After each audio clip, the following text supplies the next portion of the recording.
মেশিনের গুঁড়া দিয়ে এই পিঠাটা বানাতে একটু ভয় লাগে প্রথম।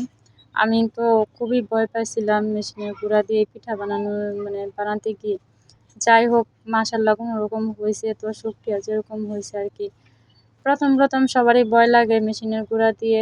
তো প্রথমে আমি এই গুঁড়িগুলো সুন্দর করে ভিজায় নিছি, মানে চালগুলো ভিজায় নিছি। ভিজায় নেওয়ার পর সুন্দর করে এগুলো ভাঙাইছি আরকি, মেশিনে ভাঙানো গুঁড়ি আরকি। তারপর সুন্দর করে চেলে এখান থেকে আমি মোটাগুলো, মানে একটু মোটা যেগুলো এগুলো আমি আলাদা করব, আর চিকনগুলো আলাদা করব। কারণ মোটা অংশ দিয়ে কিন্তু পিঠা হয় না, পিঠা পারফেক্ট হয় না, ভালো হয় না। তো এই পিঠা আবার একটু খুদ বেশি আরকি, খুদ যাকে বলে আরকি, একটু কোনো কিছু হলে হতে চায় না আরকি। এজন্য খুব চেপে এই পিঠাটা বানানো লাগে, তাই না? খুবই মানে সবাই জানে এটা, যারা বানায় তারা সবাই জানে অবশ্যই যে পিঠাটার অনেক মানে একটু কোনো কিছু হলে পিঠাটা হতে চায় না আরকি। খুবই কষ্টের বিষয় আরকি, একটা ঝামেলার জিনিস আরকি পিঠাটা বানানো।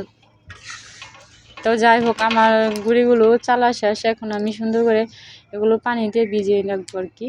আর এটা কিছুক্ষণ ভিজিয়ে রাখবো বলতে 2 ঘন্টা, প্রায় 2 ঘন্টা আমি ভিজিয়ে রাখছিলাম। 2 ঘন্টা ভিজানোর পর সুন্দর করে এটা আমি সুন্দর করে মেখে তারপর পিঠাটা বানাবো। একটু হালকা ভিজিয়ে রাখলে আরকি ভালো হয়, আঠাটা হয় আরকি।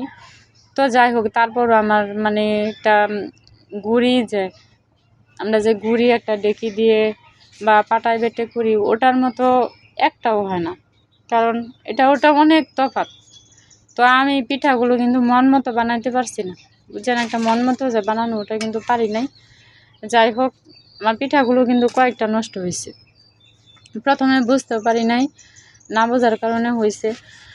এখন আমার ভাগ্যে যা আছে তাই। এখন আমার যদি একদম না হতো তাহলে তো কোনো কিছুই করার ছিল না, তাই না?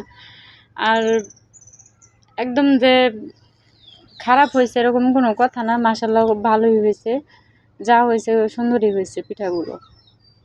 একটু এরকম 19-20 হবে, এটা কিছুই করার নেই।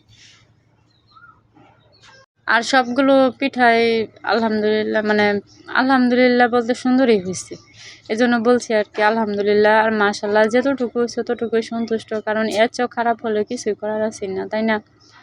তো আস্তে আমি সবগুলো পিঠা এভাবে বানাইছি।